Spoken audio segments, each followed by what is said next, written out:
तो हा देवादी देव बरवा, पांडुरंग सदाशिवाचा निज ठेवा, बाप रखुमा देवी वरू 25वा, 24 मूर्ती वेगळा, मावले ज्ञानेश्वर महाराज की जय.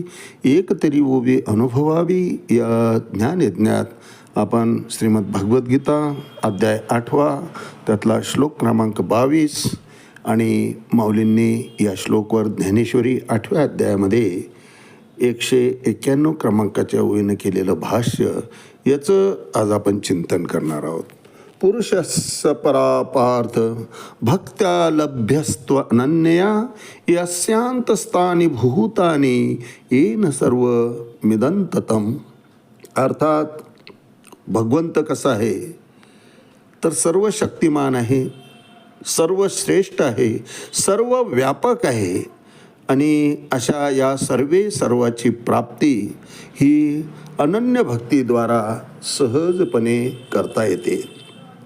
या ठिकाणी या श्लोकात स्पष्टपणे भगवंत सांगतात की ज्या ठिकाणाहून कधीच पुनरागमन होत नाही ते परमलक्ष्य, ते परमधाम, ते परमपुरुषाचं धाम म्हणजेच श्रीकृष्णाचं धाम होय. मग अशा या परमपुरुषाची प्राप्ती तिचे मार्ग वेगवेगळे आहेत.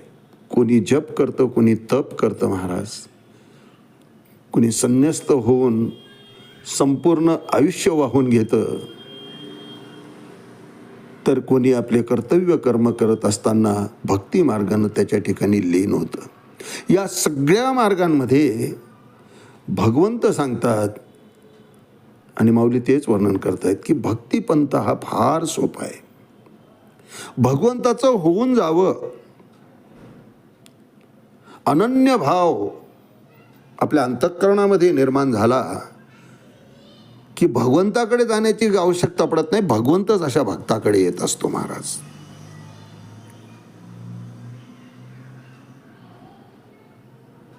ब्रह्मसंहितेमध्ये या परमधामाचं वर्णन आनंद धाम किंवा चिन्मय धाम असं केलं आहे महाराज.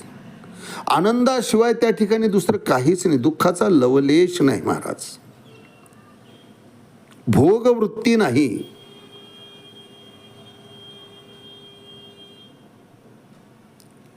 अगदी निष्काम भावनेनं समाधान वृत्तीनं त्या ठिकाणी सगळं वावरत असतात.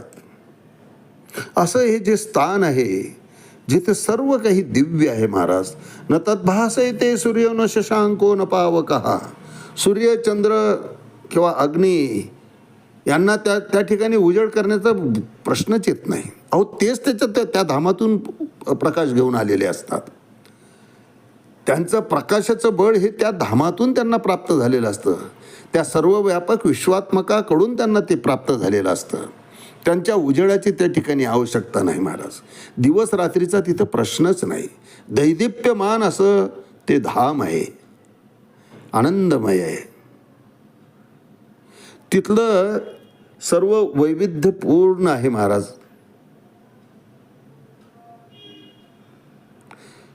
आणि हे संपूर्ण हे भौतिक नसून दिव्यानंदाचं आहे, दिव्यानंद गुणमयी आहे. भौतिक नाही, आपल्यासारखं सुखद असं काही वाटण्यासारखं त्या ठिकाणी नाही. जे काही आहे ते दिव्य आहे. हे धाम म्हणजेच भगवंताचं आध्यात्मिक विस्तार आहे महाराज. त्या आध्यात्मिक विस्ताराचा तो उच्चतम बिंदू आहे, उच्चतम पॉइंट आहे. त्या शिखरा कळसापर्यंत आम्हाला जाता आलं पाहिजे. ही एक अशी अवस्था आहे की त्या ठिकाणी सर्व सुख ल्यालो सर्व अलंकार आनंदे निर्भर डोलत असे. असो ऐसा कोठे आठवची नाही, देहीची विदेही भोगू दशा. आहेत देह, देहामध्ये असून सुद्धा विदेही अवस्थेमध्ये असे अनन्य भक्त वावरत असतात, वागत असतात. या मृत्यूलोकी सुद्धा आपल्याला असे पाहायला मिळतात महाराज की कुठल्याच उपाधी त्यांच्यावर प्रभुत्व गाजवू शकत नाही. अगदी निष्काम भावानं ते जगत असतात. दुःखेषु अनद्विग्नमना सुखेषु विगतस्पृहा. दुःखामध्ये खचून जात नाही, सुखानं उन्मत्त होत नाही. गाडगेबाबांचं कीर्तन सुरू होतं आणि कीर्तन रंगात आलेलं होतं महाराज. आणि त्याच वेळेस गावाकडून बातमी आली, बाबांचा एकुलता एक मुलगा होता, गोविंद त्याचं नाव. कीर्तन रंगात आल्यानं गावाकडून तर बातमी आली, त्यांच्या एका शिष्यानं कीर्तन चालू असताना बाबांच्या कानामध्ये सांगितलं की आपला गोविंदा गेला बाबा, देवाज्ञा झाली त्याला. आणि तो सांगून बाजूला झाला. काहीच परिणाम झाला नाही महाराज. तितक्याच रंगानं बाबा नाचून गाऊन अंतःकरणातून लोकांचं प्रबोधन करत होते, त्यांना मार्गदर्शन करत होते. ही शिष्यमंडळी चिंतातूर झाली. सगळे म्हणाले तू व्यवस्थित सांगितलं ना? तर म्हणलं अरे मी सांगितलो बाबांना कानात व्यवस्थित मोठ्या आवाजानं सांगितलो. म्हणले त्यांना कळून आलं नसल म्हणून पुन्हा एकदा प्रयत्न झाला. पुन्हा एक त्यांचा शिष्य गेला आणि मोठ्या आवाजात सांगितलं बाबा गोविंदाला देवाज्ञा झाली. बाबा हसले त्या ठिकाणी. किती आले किती गेले कोट्यान कोटी, कशाला रडू रे मी एकासाठी. विश्वात्मक भाव याला म्हणतात महाराज. अरे जगतामध्ये मरणारे कमी आहेत का? दिवसभरात कितीतरी येतात, कितीतरी जातात. मग हा एक गेला, त्या एकाकरता मी का रडू? विश्वात्मक भाव याला म्हटलेला. असा भाव याला अनन्य भाव म्हटलेला आहे. विश्वात्मकाच्याच रोलमध्ये, त्याच्याच भूमिकेमध्ये या पृथ्वी तळावर जो जगतो त्याला अनन्य भक्त म्हटलेलं आहे महाराज. की जे काही करेल मी त्याच्याकरता करेल, त्याची जी रचना आहे त्या रचनेमध्ये भर टाकण्याकरता करेल. त्यात माझा स्वार्थ काहीच राहणार नाही, माझा प्रपंच राहणार नाही, स्वतःकरता त्यात काहीच राहणार नाही. या भूमिकेप्रती साधक जेव्हा येतो तेव्हा त्या साधकाला अनन्य भक्त म्हटलेलं आहे. आणि त्याचं हे जे कार्य चालतं त्यालाच अनन्य भक्ती म्हटलेलं आहे. आणि हीच थोर भक्ती आवडते देवा, संकल्पावी माया संसाराची. संसाराशी अनासक्त होऊन जेव्हा खऱ्या अर्थानं जीवन जगायला सुरुवात करतो साधक, त्यावेळेस तो अनन्य भक्त. आणि अशा भक्ताचा शोध भगवंत स्वतः घेत येतात. त्याच्या भेटीला प्रत्यक्ष तो विश्वात्मा येतो, तो विश्वेश्वर येतो, तो विश्वनाथ त्याच्या भेटीसाठी येतो महाराज. त्याला त्याच्या मंदिराकडे किंवा त्याच्या तीर्थस्थळी जाण्याची आवश्यकता भासत नाही.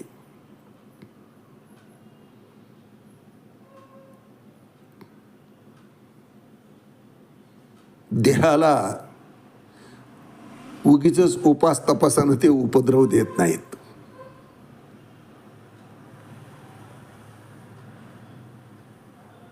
भगवंतच त्याच्या भेटीसाठी येत असतो.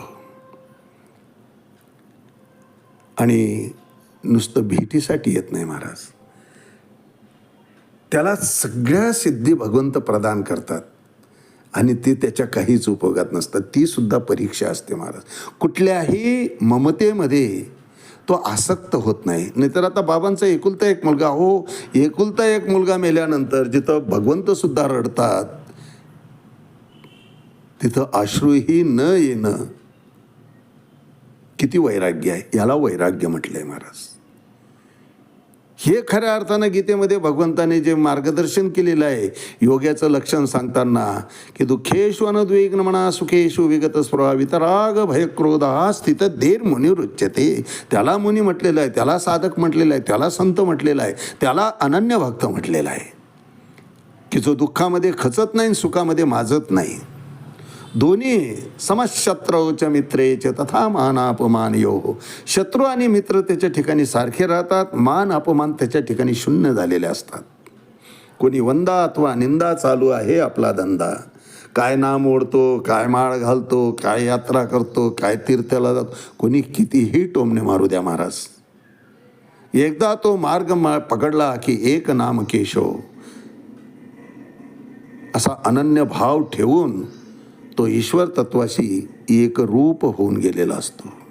अशा भक्ताचा भगवंत शोध करत येतात. प्रत्यक्ष भगवंता परमात्मा त्याच्याकडे भेटीला येत असतात.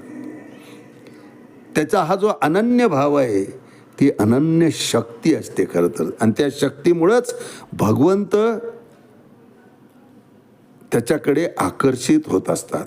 आणि नुसते आकर्षित होत नाही, या मृत्यूलोकातून भगवंत आपल्या धामात त्याला स्थित करतात, त्या ठिकाणी त्याला घेऊन जातात.